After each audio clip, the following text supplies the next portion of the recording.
Oh, it'll be a few days before we get to see these.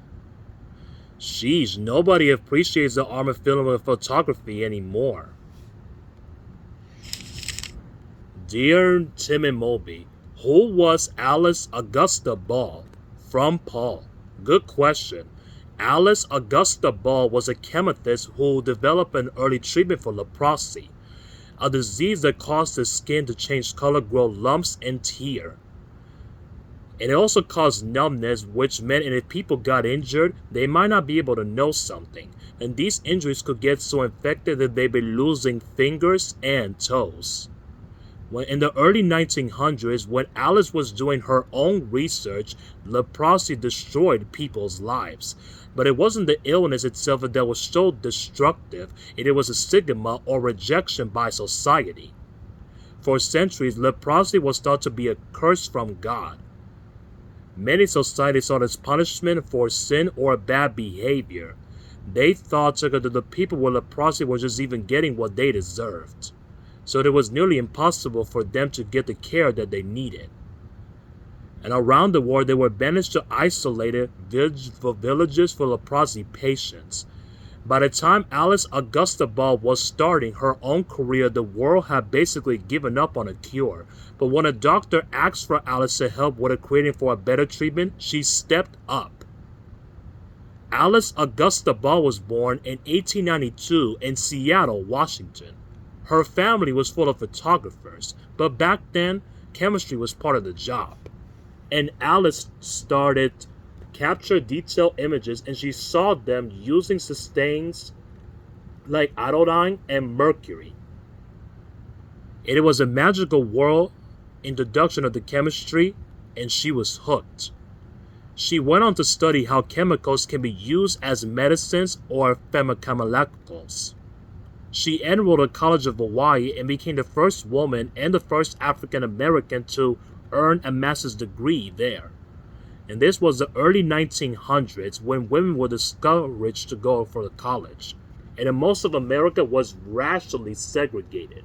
And the black people were kept out of the schools, restaurants, and hospitals that white people used. For Alice, working on leprosy treatment was a chance to help free others from unfair restrictions. And it was also a fascinating and an uncored chemistry problem. At the time, none of the available treatments for leprosy were very effective. In Asia, people found that an oil from chalmugra trees brought some relief. But there were problems. Swallowing the drug caused intense nausea, so patients struggled to keep it down long enough for it to help. And injecting it didn't even work so well either, and it burned something terribly. For ages, doctors and scientists have been searching for a better way to get the medicine into patients. But Alice Augusta Ball was 23 years old, and she was determined to find something.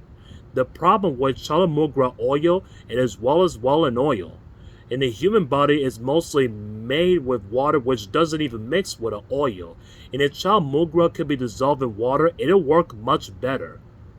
Alice Augusta Ball taught classes and labs during the day, and worked on the chalmugra problem in her own free time.